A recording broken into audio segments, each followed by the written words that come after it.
शांति पथ प्रदर्शन का स्वाध्याय हम सभी कर रहे हैं। चुल्लक श्री जिनेन्द्र जीवनी द्वारा विरचित। मंगलम भगवान वीरो मंगलम गौतमो गणी मंगलम कुंद कुंदाद्यो जैन धर्मोस्तु मंगलम। नमो अरिहंताणं नमो सिद्धाणं नमो आयर्याणं नमो उवज्रायाणं नमो लोये सवसाहुणम्। पंच परमेष्ठी भगवान की जय। अगले 45 मिनट के लिए सभी प्रकार के पापों का त्याग करके सभी 9 बार नमोकार मंत्र पढ़ लें।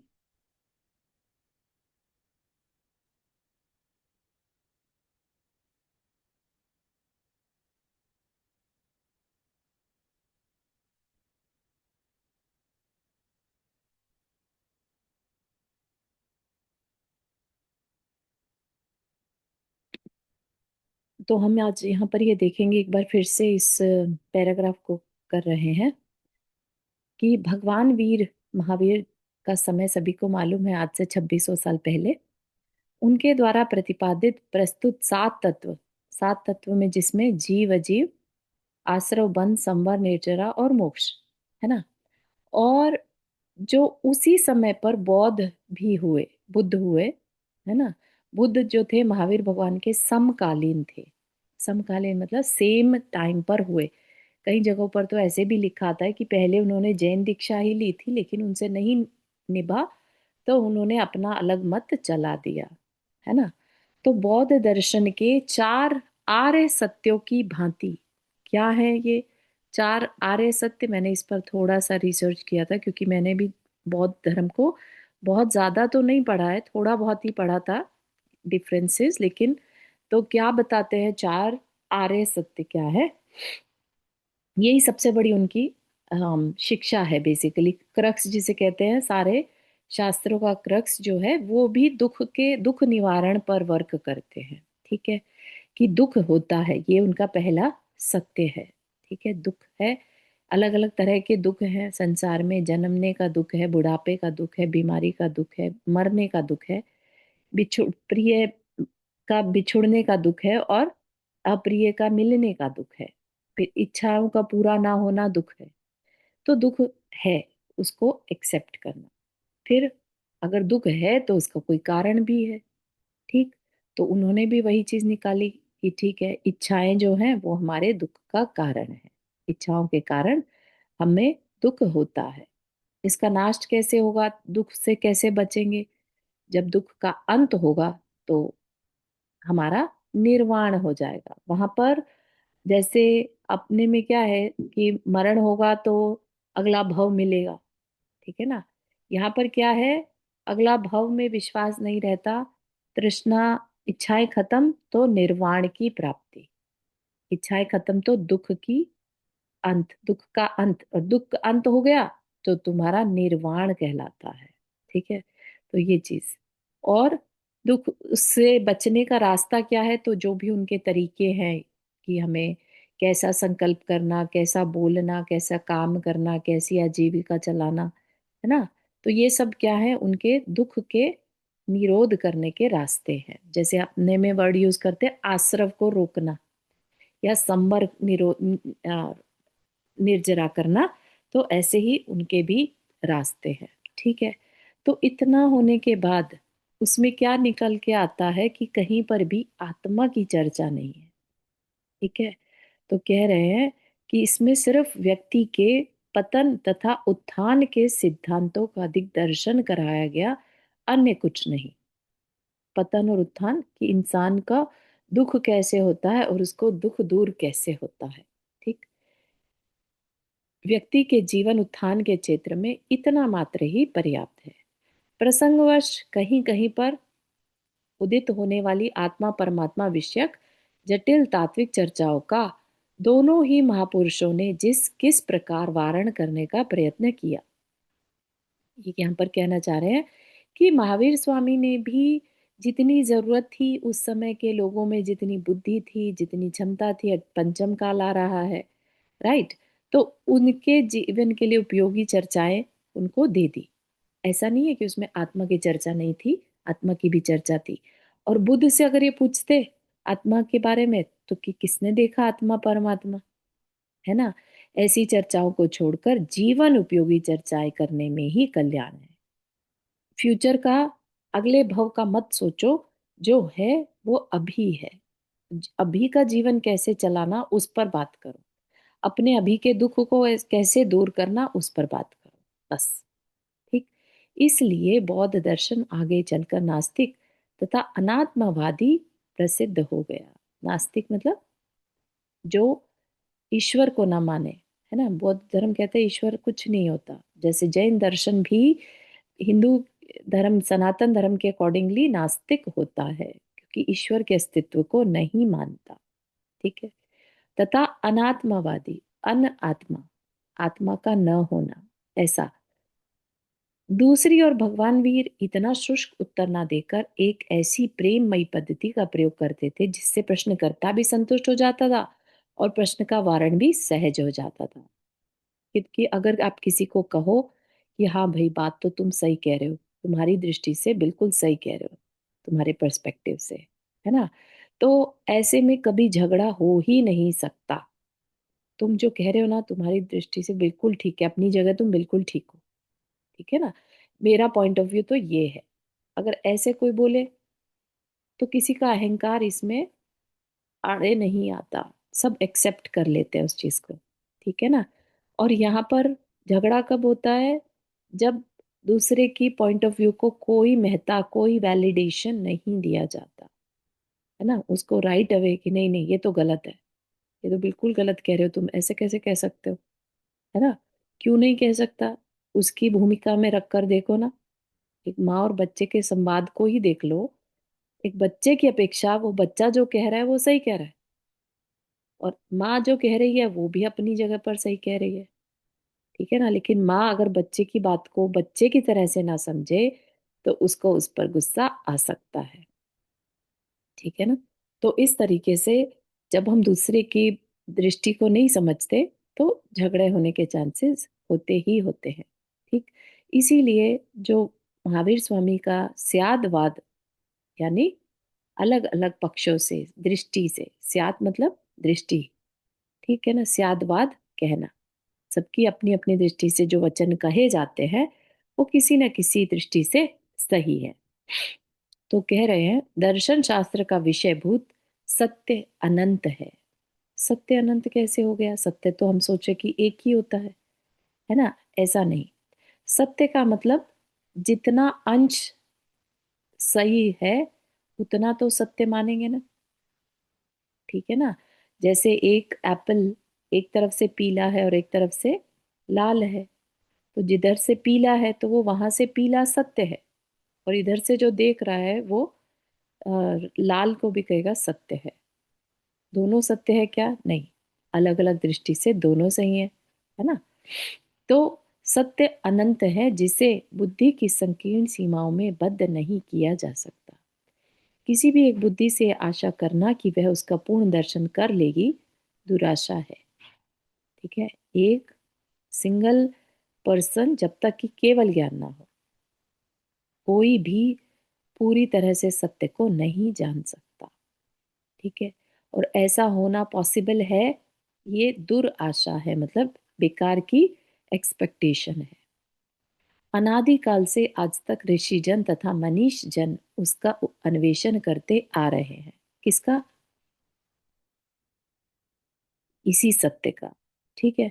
सब अपने अपने लेवल पे करते हैं, फिर अल्टीमेटली कहाँ तक पहुंच जाते हैं।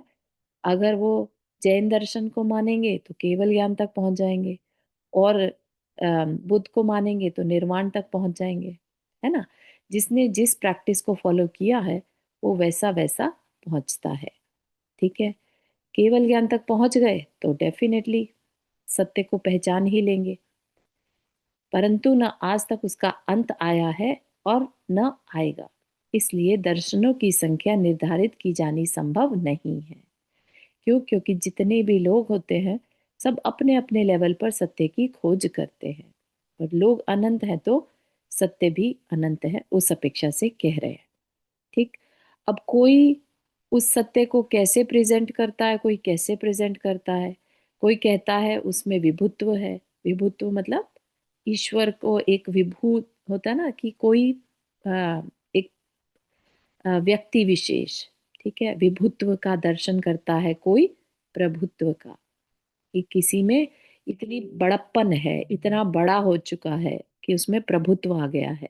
ठीक। कोई सर्वगत्वा का सर्वग तत्व का, और कोई असर्वग तत्व का, यानी ओमनिशियंट, है ना, कोई ओमनिशियंट मानता है, कोई नहीं मानता।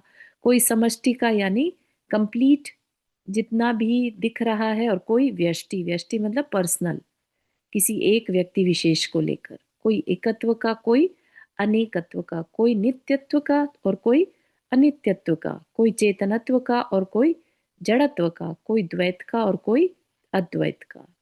क्या मतलब कि जिस दृष्टि से देख रहा है उसे वैसा ही उसमें दिखाई पड़ता है। जैसे बुद्ध है तो वो अनित्य अनित्य अनित्य ही करते रहते हैं, हर चीज अनित्य है बस, ऐसा। तो उनके लिए मुख्यता किस चीज की है? अनित्यता की। तो उनको क्या दिखता है? अनित्यत्व, है ना। जैन दर्शन कहता है नित्य भी है और अनित्य भी है, ठीक है ना। तात्पर्य यह है कि जितने दृष्टा उतने ही उनके दृष्टिपथ, जितने दृष्टिपथ उतने ही उनके वचन पथ, और जितने वचन पथ अथवा दृष्टिपथ उतने ही दर्शन पथ। मतलब कि जितने दृष्टा, यानी जितने खोज करने वाले, जितने भी फिलॉसफर, राइट, उनकी उतनी ही देखने की दृष्टि, उनकी उतनी ही समझ, जितनी समझ उतना ही वो बोलेंगे, जितना उन्होंने समझा है वो उतना ही तो बोलेंगे। और जितना बोलेंगे या जितने वचन या जितनी उनकी दृष्टि बनी उतने ही दर्शन, ठीक है ना। तो अनंतो भूतकाल में उदित होकर काल कवलित हो गए, अनंतो विद्यमान है और अनंतो आगे उत्पन्न होने वाले हैं। हर पर्सन अपनी अपनी फिलॉसफी को लेकर आ सकता है। जैसे बड़े बड़े फिलॉसफर हुए, जिसमें एक ओशो रजनीश का नाम भी आता है। वो तो सोचो आप, पंचम काल में कोई फिलॉसफर है, चतुर्थ काल में भी अलग अलग फिलॉसफी रखने वाले हो सकते हैं। सभी जैन हो ऐसा तो नहीं है ना, ठीक है ना। जैन अपने आप में एक फिलॉसफी है, उसको मानने वाले। लेकिन उसके अलावा भी जो है दर्शन पहले भी चलते थे, तभी तो मिथ्या दृष्टि और सम्यक दृष्टि हुआ करते थे, है ना। अगर सभी दृष्टि सही दृष्टि वाले होते तो सभी सम्यक दृष्टि ही होते, ठीक है ना। तो मिथ्यात्व था तो अलग अलग दृष्टियां भी थी। पुरुष कितना ही महान क्यों ना हो, अकेला एक जिह्वा से सारे विश्व को उपदेश दे सके, यह संभव नहीं। क्योंकि इसलिए भारत हो या अभारत, सर्वत्र ही युग की मांग के अनुसार समय समय पर महापुरुष उत्पन्न होते रहे हैं, हो रहे हैं और होते रहेंगे। उन्हें कोई तीर्थंकर कहता है, कोई अवतार, कोई ऋषि, कोई पैगंबर और कोई ईश्वर पुत्र, है ना। सबका अपना अपना कहने का तरीका है, ठीक। इस प्रकार ऋषि संतान की तथा उसके दर्शनों की यह देश काल कालानवच्छिन्न धारा नित्य बहती रही है और बहती रहेगी। जिस प्रकार किसी एक महानदी का प्रत्येक जलकण पूर्ण पूर्ण कण पूर्ण नदी ना होकर केवल उसका एक क्षुद्रांश है, इसी प्रकार दर्शनों की इस महाधारा का प्रत्येक दर्शन पूर्ण दर्शन ना होकर केवल एक किसी महादर्शन का क्षुद्रांश है। मतलब कि जो वास्तविकता है बेसिकली, उसको कभी ना कहा जा सकता ना लिखा जा सकता। जो भी मिलेगा वो अंश होगा, ठीक है ना। वैसे भी सबको मालूम ही है कि जो आज का हमें मिल रहा है पढ़ने को, कहते हैं कि औरंगजेब के टाइम में 6 महीने तक शास्त्रों की होली जली थी, जैन शास्त्र जला दिए गए थे। तो सोचिए क्या क्या हो सकता नहीं जल गया हो। क्या जानकारी ऐसी थी, हो सकता है कुछ शास्त्र ऐसे हो जो अपन ब्रॉडर विजन करके सोच सकते हैं ना, किस तरह की नॉलेज उसमें रही होगी, कितनी महानता उसकी रही हो सकती है, राइट। तो इस तरह से जो चीज अवेलेबल ही नहीं है, तो हम उसको लकीर का फकीर टाइप से ना करके ब्रॉडर विजन करके यहाँ पर वैज्ञानिक बनने को कहा जा रहा है कि जो भी कहो अपने एक्सपीरियंस पहले पढ़ लो और फिर एक्सपीरियंस करो और फिर बोलो। ठीक है ना, तो ये चीज यहाँ पर कंक्लूड कर रहे हैं। ठीक, अपने अपने दृष्टिकोण से एक ही सत्य को देखने के कारण सभी वास्तव में उस सत्य के आंशिक अथवा आपेक्षिक अध्ययन मात्र है। इस स्थल पर मैं आपसे क्षमा चाहूंगा, क्योंकि हो सकता है कि लौकिक पद्धति के अनुसार आपको मुझसे यह आशा हो कि मैं अन्य दर्शनों का खंडन करके जैन दर्शन की महत्ता स्थापित करूं। मेरी दृष्टि में तात्विक दर्शन की महत्ता खंडन में नहीं, समन्वय में है, और वास्तव में यही जैन दर्शन की अथवा स्यात् पद से लांछित इसकी वाणी की महत्ता है। ठीक है ना, तो आप देखिए कि कितनी बड़ी बात उन्होंने शास्त्र में या उस समय पर लिख दी, जबकि जो कट्टरवादी होते हैं, है ना, उस समय पर इनके ऊपर कितने आरोप प्रत्यारोप लगे हो सकते होंगे, कितनी तकलीफ इन्हें उठानी पड़ी होगी। ठीक है ना, लेकिन जो इन्हें लगा उन्होंने लिखा।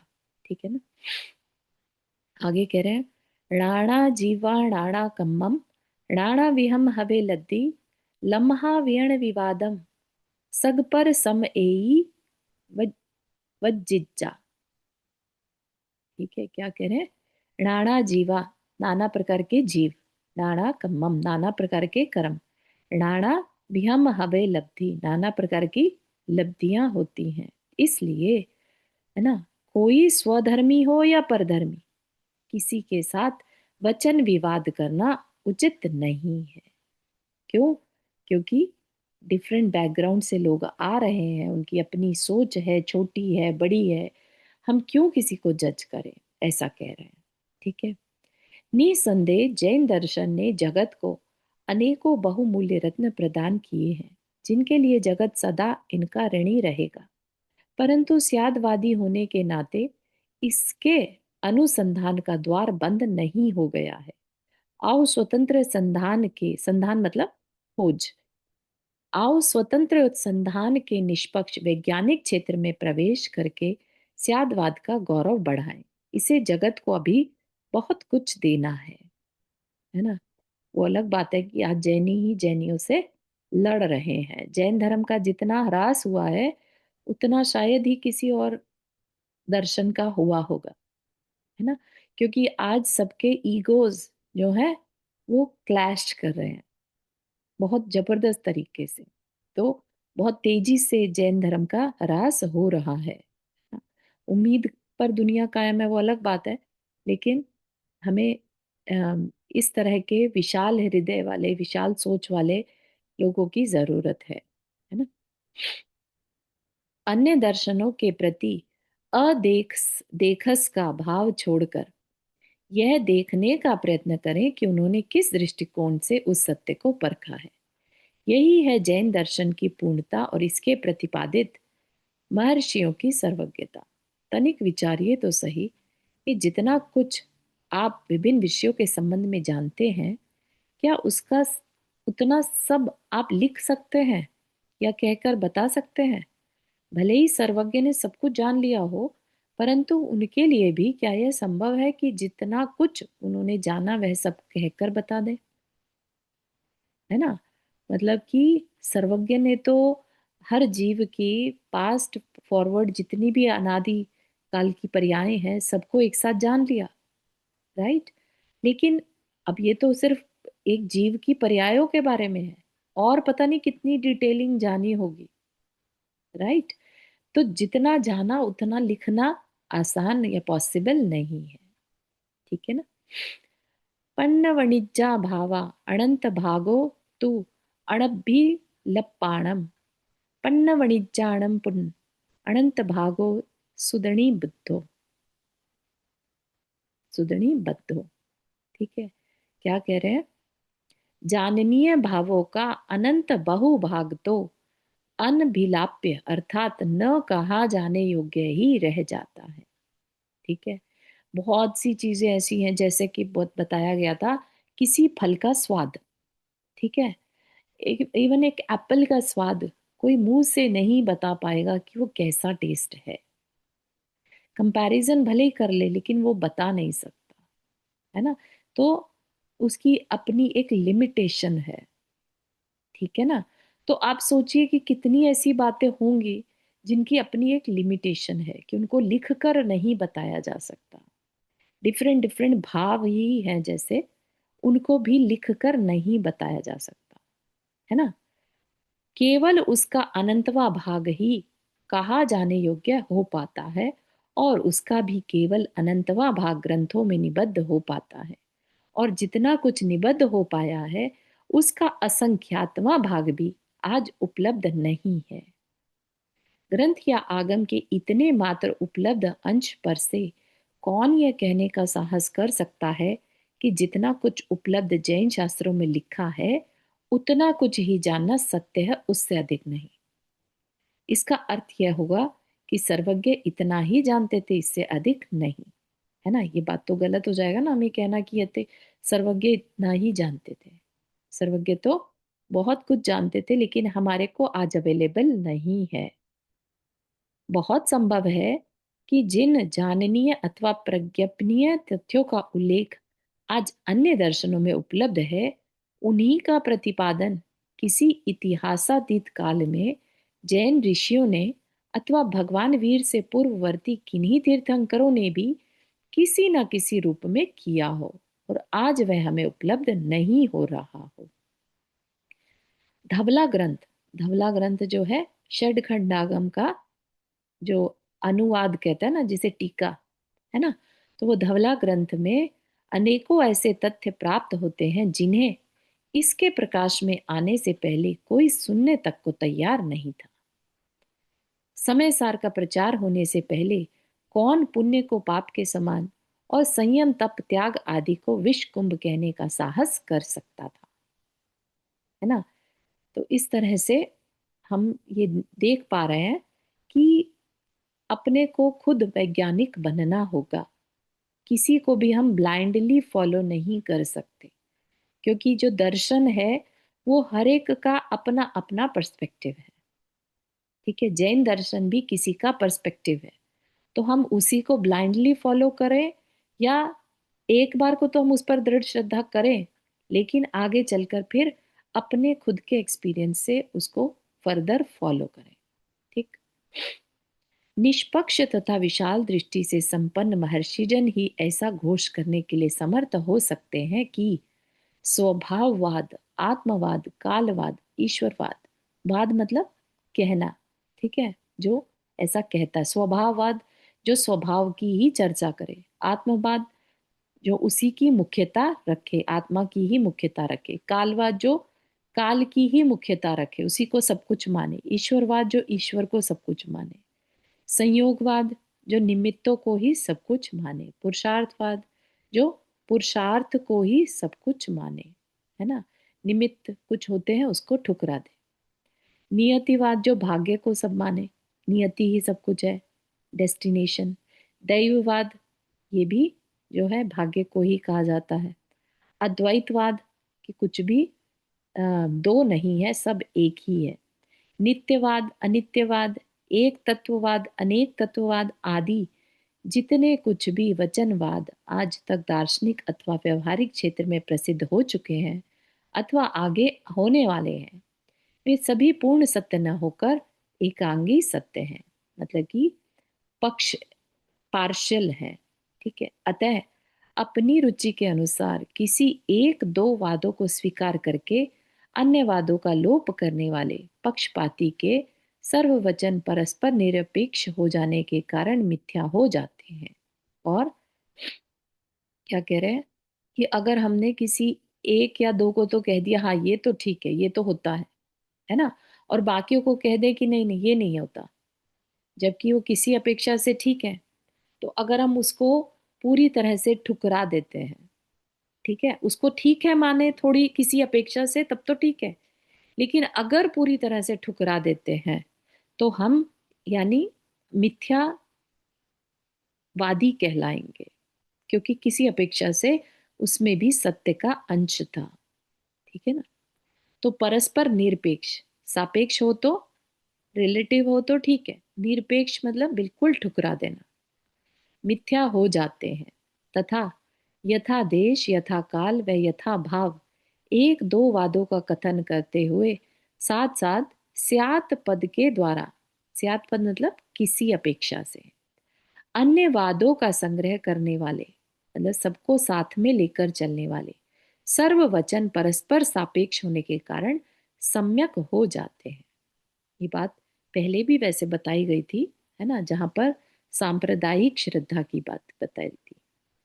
परस्पर निरपेक्ष वे मिथ्या वचन आगे जाकर सांप्रदायिक पक्ष बन बैठते हैं और पारस्परिक विद्वेष का रूप धारण करके व्यक्ति का आध्यात्मिक पतन कर देते हैं।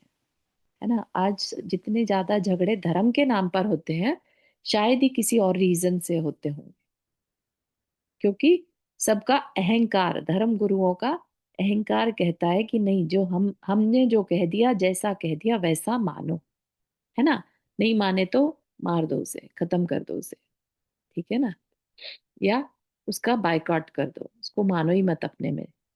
विपरीत इसके परस्पर सापेक्ष हो जाने पर कि वो अपनी जगह ठीक है, हमें क्या मतलब उसकी श्रद्धा को खारिज करने से, है ना।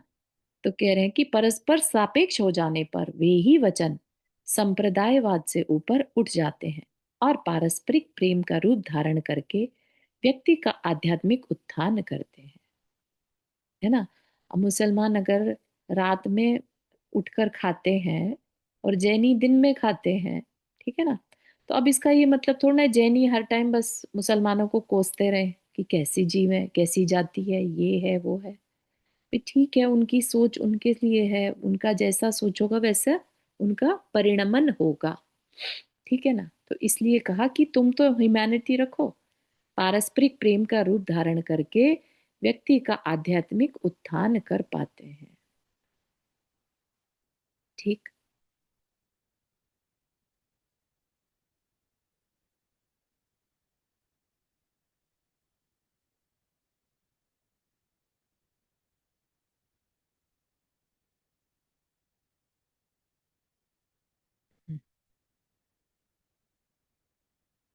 यहाँ पर शायद इनका मीनिंग नहीं बताया, तो इसको आगे चलते हैं।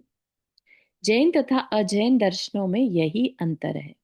अजैन दर्शन जहां अपनी बात कहने की धुन में यह भूल जाते हैं, अजैन दर्शन यह भूल जाते हैं कि जो कुछ हम कह रहे हैं वह उसी समय सत्य हो सकता है, जबकि सहवर्ती अन्य दर्शनों को भी हम प्रेम पूर्वक गले लगा सकें। वहां ही जैन दर्शन अपनी बात कहते हुए बराबर यह विवेक रखता है कि मेरी बात से किसी अन्य दर्शन के हृदय को किंचित भी ठेस पहुंचने न पावे, है ना।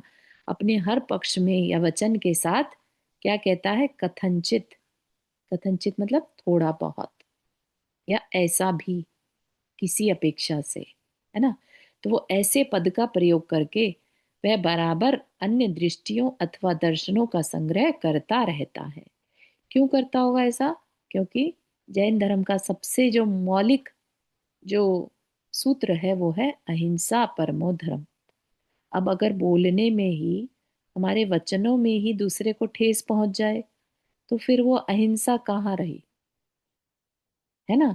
फॉलो करना तो बहुत दूर की बात है, हमारे वचनों में ही अगर दूसरे को हर्ट हो रहा है तो उसको अहिंसा नहीं कहेंगे, ठीक है ना।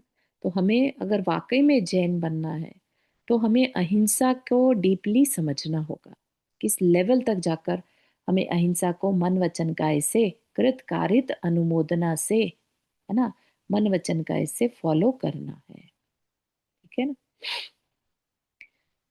इसलिए उसके वही वचन सम्यक तथा कल्याणकारी होते हैं, जो कि अन्य निरपेक्ष हो जाने के कारण सांप्रदायिक क्षेत्रों में प्रायः पारस्परिक बैर विरोध तथा वैमनस्य उत्पन्न करके अकल्याण के हेतु हो रहे हैं। वो अलग बात है कि ये जब लिखा गया उस समय जैनियों की सिचुएशन बेटर थी, लेकिन आज के टाइम में तो सभी अपनी पेशेंस को लूज कर रहे हैं, है ना, जैनी जैनी से लड़ रहा है। 5 जन्मांधों द्वारा जो हाथी वाला एग्जाम्पल आता है ना, 5 जन्मांधों द्वारा टटोल टटोल कर किए जाने वाले हाथी के पृथक पृथक अवयवों का संग्रह करके सांगोपांग हाथी का यथार्थ ग्रहण वाला आगम प्रसिद्ध दृष्टांत भी इस दर्शन की सर्व संग्रहकारी दृष्टि की ओर संकेत करता है ना। अलग अलग दर्शन जिसने जैसा जाना वो वैसा एक्सप्लेन करेगा। हाथी का पैर को पकड़ा तो हाथी खंबे जैसा है, हाथी के कान पकड़े तो हाथी सूपे जैसा है, पूंछ पकड़ी तो झाड़ू जैसा है ना, और बॉडी पकड़ी तो वॉल जैसा है। ठीक है ना। तो और जो पूरा देख पा रहा है, जिसकी आंखें हैं, वो कहता नहीं ये हाथी है, ये ऐसा है, तुमने इसकी अलग अलग पार्ट्स को पकड़ा है। ठीक है ना। तो इस प्रकार स्वयं अपने को अपूर्ण कहकर अन्य दर्शनों का सप्रेम स्वागत करने वाला यह निष्पक्ष घोष ही इस दर्शन की पूर्णता तथा इसके प्रतिपादक ऋषियों की सर्वज्ञता का द्योतक है। ठीक है। अब हमें अपने उस जैन धर्म पर और ज्यादा बहुमान होना चाहिए, जिसने हमें जीने का एक रास्ता दिखाया, है ना।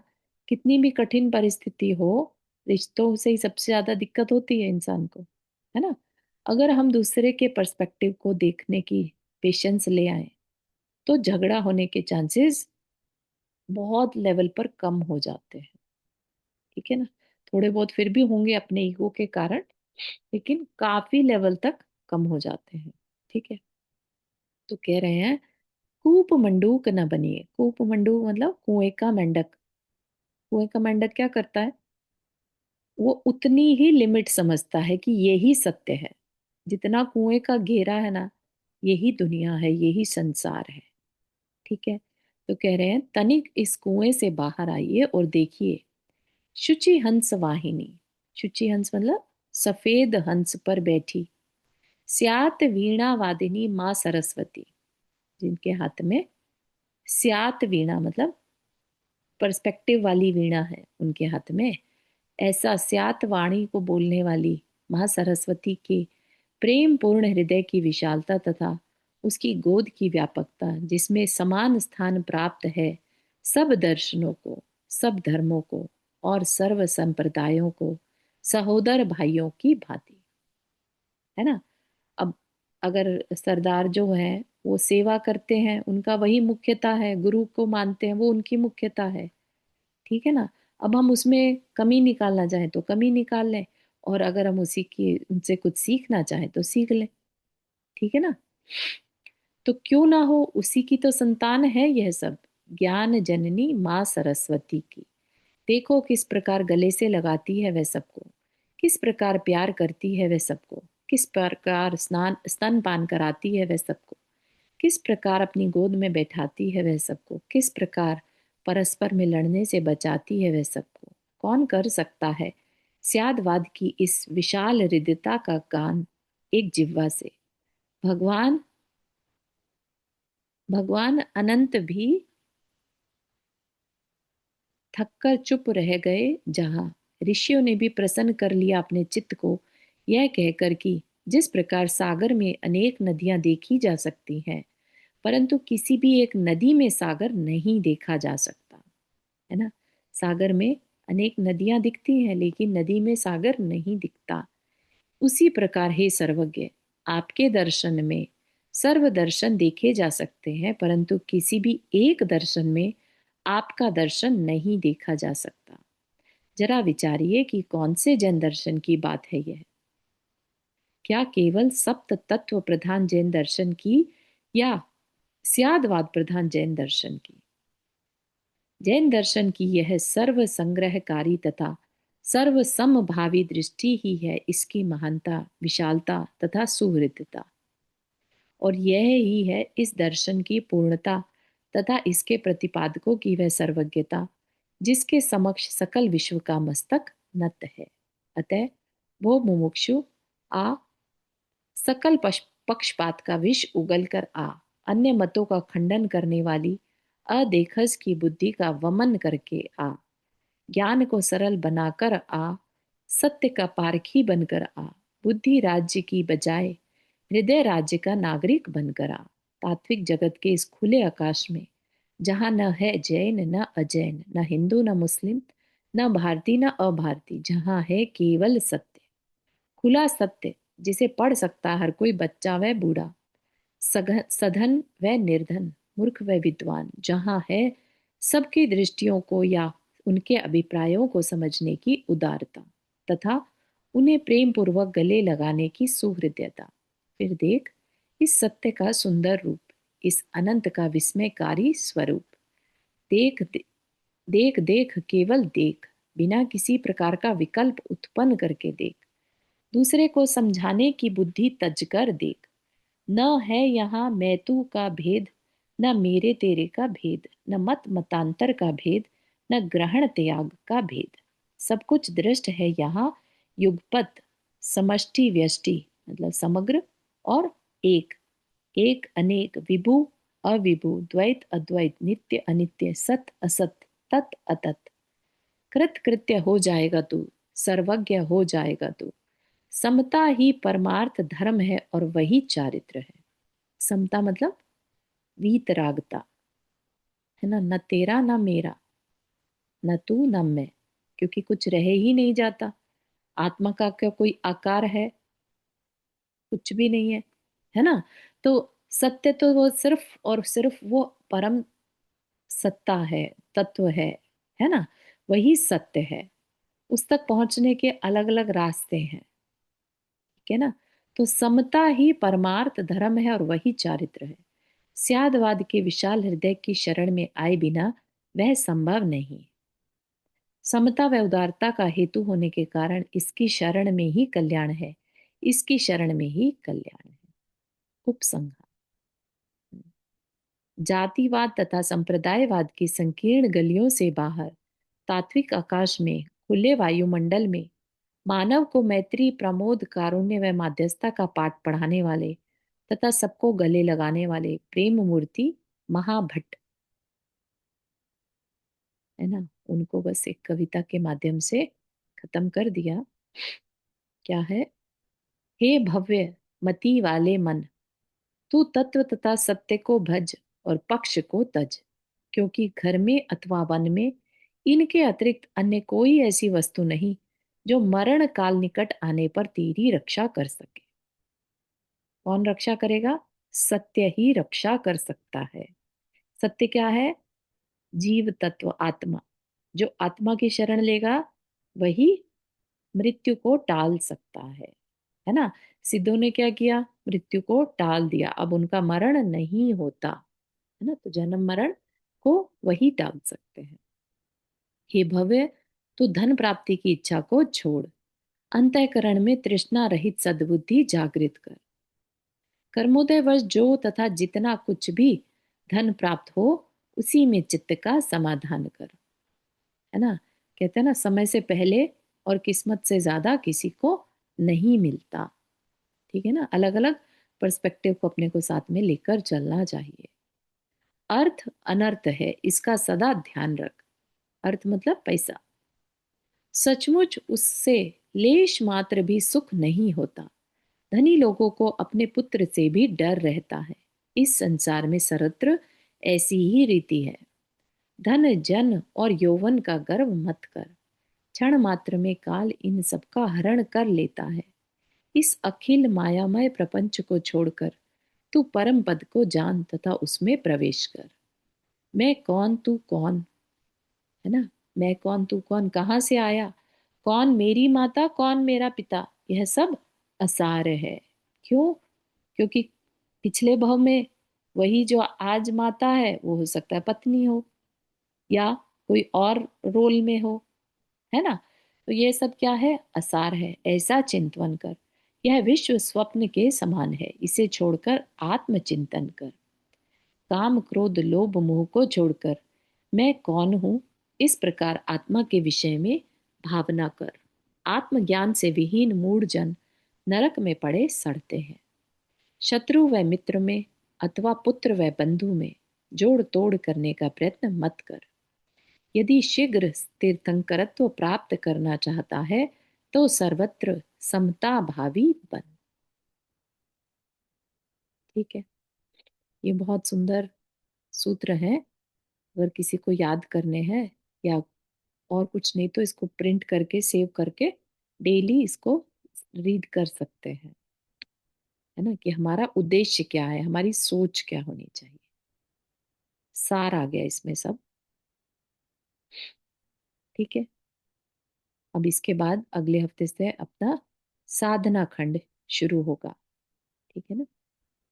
बहुत सुंदर खंड है वो, कि जो हमें एक जैन तरीके से जीना है, उसका लॉजिक क्या है पीछे, ऐसा ही क्यों करना है। ठीक है ना। तो वो समझेंगे। यहाँ तक कि किसी को कुछ शेयर करना है। चारू जी, हाँ जी। इसमें आया था वो निर्वाण, और अपने जैन धर्म में आया था मोक्ष, और हाँ, बौद्ध धर्म में आया था निर्वाण। तो करेक्ट। दोनों में अंतर क्या है? अंतर ये है कि उसमें इच्छाओं का खत्म होना ही निर्वाण है। मतलब निर्वाण एक शब्द है। ठीक ओके। है, इनलाइटनमेंट हो जाना। हम्म, ठीक है। और मोक्ष अपने में क्या है, कर्म का छूट जाना। जी। ठीक है ना। तो बहुत बड़ा डिफरेंस है। उसमें बस ये कहते हैं दुख छूट गया तो हो गया। हम्म, हम्म, है ना। जी। जबकि दुख टेम्परेरी है, अभी छूटा ऐसा तो नहीं है ना। नहीं। फिर दोबारा आ सकता है क्योंकि कर्म का बैलेंस तो हमारे साथ है। जी। तो ऐसा। और और इसी मोक्ष कहीं। का मतलब अपने यहाँ ये भी है ना कि मतलब हम सिद्ध बन गए, सिद्ध अवस्था। हाँ। अब क्योंकि दोबारा दुख प्रवेश नहीं होगा जीवन में, ये चीज है ना। मोक्ष अवस्था क्या है, शाश्वत सुख की अवस्था है। और निर्वाण क्या है, टेम्परेरी दुख का निवारण हो जाना निर्वाण है, उनके बौद्ध धर्म के हिसाब से। है ना, अपने में नहीं। अपने में तो निर्वाण भी मोक्ष की अवस्था को ही लेते हैं। जी। ऐसा हो सकता है ना कि इन लोग आत्मा सिद्ध होती है मानते ही नहीं है, हाँ, राइट? आत्मा की बुद्धिज्म चर्चा ही इसीलिए नहीं एक करते। ऐसा वर्ड यूज करते होंगे। हाँ, ये आत्मा की चर्चा ही नहीं करी कि आत्मा का कर्म के साथ कोई संबंध होता है क्या, कुछ मतलब नहीं है। है ना। तो अभी इसी पर्याय में आज की डेट में अपने दुखों को हम कैसे खत्म कर सकते हैं, बस इतना उस पे वर्क है। तो अगर हम अनित्य है, सब कुछ अनित्य है, ऐसी चर्चा करें, विपश्यना जिसे कहते हैं, है ना। तो ये लोग ऐसा मानते हैं कि हम दुख देते तो दुख मिलेगा, ऐसा मानते कि नहीं मानते? हाँ, दुख देंगे तो दुख मिलेगा, वो तो है ही है। नहीं, वो लोग को बहुत दूसरे को धर्म। कष्ट पहुंचाते हैं तो बौद्ध धर्म में भी बहुत सारी चीजें सिखाई गई हैं, है ना, किसी दूसरे को कष्ट नहीं पहुंचाना। अच्छा। लेकिन at the same time non veg को का निषेध भी और नहीं। कर्म, कर्म की थियरी नहीं, कर्म जो हाँ, कर्म थ्योरी देखने में नहीं आती। अगले अगले जन्म के कर्म इस हाँ, जन्म। अगले जन्म वाली सिचुएशन नहीं रहती, क्योंकि उनके हिसाब से तो इसी भव में निर्वाण पॉसिबल है। तो हर। इस जन्म में जो दुख आए वो कहाँ से आए? अब वो तो अपन अलग डिटेल में चले जाएंगे, मैंने भी इतना ज्यादा उसको स्टडी नहीं किया हुआ है। अच्छा। हाँ, बौद्ध धर्म के लिए। रुक्मणी आंटी, आपने हाथ रेस हाँ किया। थैंक चारू, जैसे बौद्ध में नॉन वेज शुरू से नहीं खाया था, इसमें मैंने एक जगह पढ़ा था, जैसे अपने दिगंबर से श्वेतांबर हो गए, वो पढ़ा था ना जब अकाल पड़ गया। हाँ, इसी टाइप का उनका बोध का था कि उनको खाने को नहीं हुआ और ये इधर उधर गए, तो तब उन्होंने नॉन वेज शुरू कर दिया। शुरू से नॉन वेज नहीं खाते थे ये हाँ। लोग, हम्म। बाद में किया इन्होंने नॉन वेज शुरू। हाँ, ठीक है, लेकिन शुरुआत करी तो कहीं ना कहीं हाँ हिंसा शुरू। को हाँ वही। लेवल पे नहीं छोड़ना अब पड़ा होगा। हाँ बिल्कुल बिल्कुल वही। राइट, अहिंसा की परिभाषा ही उनके लिए डिफरेंट हो गई। हाँ। मैंने एक जगह ऐसा भी पढ़ा था कि इनकी भिक्षा मांग के वो वाली उनकी वो थी, मतलब कस्टम था कि भिक्षा मांग के हाँ, जो भी भिक्षा में मिले आप वही खाइए। हाँ, तो एक बार एक की भिक्षा में कोई पक्षी गिर गया, हाँ, तो उन्होंने कहा कि अब लोग एक्सक्यूज करने लगेंगे, तो उन्होंने कहा जो अगर कोई मरा हुआ जीव आपके उसमें है तो आप उसको खा लीजिए। तो फिर वहां से ये जो बौद्ध अपने आप को कहते हैं वो कहते हैं हम जिंदा किसी को मारते नहीं है, लेकिन अगर कोई मरा हुआ है तो हम उसको खा लेते हैं। तो ये जो बहुत ज्यादा कंट्रीज हैं वहां पर रेस्टोरेंट्स के बाहर लिखा होता है dead animals food not the हाँ, लाइफ। हाँ, कि भाई उनके लिए नहीं मारा है, लेकिन मरा हुआ था इसलिए। हाँ, तो वो थोड़ा वही एक्सक्यूज बनाने वाली जो हाँ, बातें होती हैं हाँ, वो सही मतलब। बात है, सही बात है, लेकिन ठीक है, it is what it is. Uh, ठीक चारू जी, मैंने एक जगह ऐसा भी सुना था है। या पढ़ा था, याद नहीं है, कि निर्वाण सिर्फ तीर्थंकरों का होता है हम्म। और मोक्ष बाकी अपने नारायण प्रति नारायण सबों का मोक्ष है, सिर्फ तीर्थंकरों का निर्वाण होता है। निर्वाण, सिर्फ निर्वाण हाँ कह सकते हैं, क्योंकि उसके अलावा कहीं यूज भी नहीं होता कि किसी मुनि महाराज को निर्वाण हो गया, ऐसा तो कभी यूज नहीं करते। हाँ, मैंने कहीं तो याद नहीं आ रहा किस हाँ, शास्त्र में, लेकिन कहीं तो ये डिफरेंस पड़ा था कि निर्वाण और मोक्ष में क्या ये डिफरेंस, मतलब क्या डिफरेंस है। हाँ, लेकिन हम इन जनरल देखें तो कहते हैं ना, मोक्ष कल्याणक भी कहते हैं और निर्वाण कल्याणक भी कहते हैं। हम्म, हाँ, पता नहीं मेरे को, एक्चुअली मैंने कहीं एक जगह ये पढ़ने में आया था कि निर्वाण सिर्फ तीर्थंकरों का होता है, सिर्फ तीर्थंकरों का। नहीं, हाँ, पर मेरे ख्याल चारू प्रति नारायण का तो कुछ होता ही नहीं। मोक्ष प्रति नारायण तो नहीं, मोक्ष में या नहीं नहीं निर्वाण नहीं, नहीं होता है। देखो प्रोसेस दोनों सेम है। निर्वाण सिर्फ एक शब्द है, ठीक है ना। अब वो सिर्फ तीर्थंकरों के लिए यूज करते हैं निर्वाण। नहीं, उसमें एक चीज और है कि 5 कल्याणक हाँ, सिर्फ तीर्थंकरों के होते तीर्थंकर हैं, के होते हैं। इसलिए वो बिल्कुल। निर्वाण इसलिए हाँ, तीर्थंकरों के लिए कहा गया है। हाँ, निर्वाण वर्ड सिर्फ तीर्थंकर के लिए यूज होता है, लास्ट जिसका लास्ट जन्म हो वो निर्वाण। हाँ, राइट। हम्म। ये निर्वाण कांड में फिर वो भी उसी से रिलेटेड होना चाहिए हाँ, ना, इसमें तो निर्वाण, सारे राम उसमें सुग्रीव तो सारी सारे ही आ चीज। जाते हैं, एग्जैक्टली exactly। तो ऐसा हाँ। मतलब मुझे जहां तक इतना पता है कि निर्वाण वर्ड यूज तो तीर्थंकर के लिए ही करते हैं, कि यहाँ से हम्म। इतने मुनि निर्वाण गए, ये भी सुनने में आ जाता है ना। पर चारू मेरे प्रति नारायण जाते हैं मोक्ष वगैरह में? नहीं नहीं नहीं, शलाका पुरुष की बात नहीं ना? नहीं है यहाँ पर।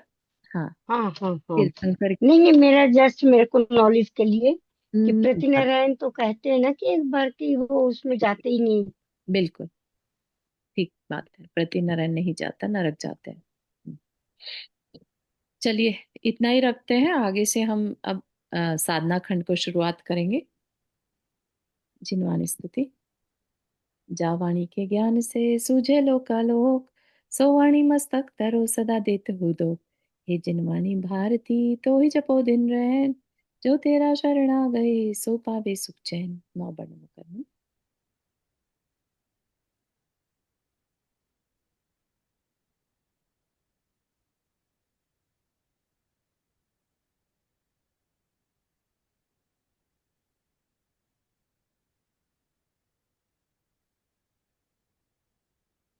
सभी को जय जिनेन्द्र। जय जय जिनेन्द्र जिनेन्द्र सभी को। सभी को। जय जय जिनेन्द्र। जिनेन्द्र। जय जिनेन्द्र, जय सत्संग के लिए जिनेन्द्र सभी सभी को। को। जय जिनेन्द्र।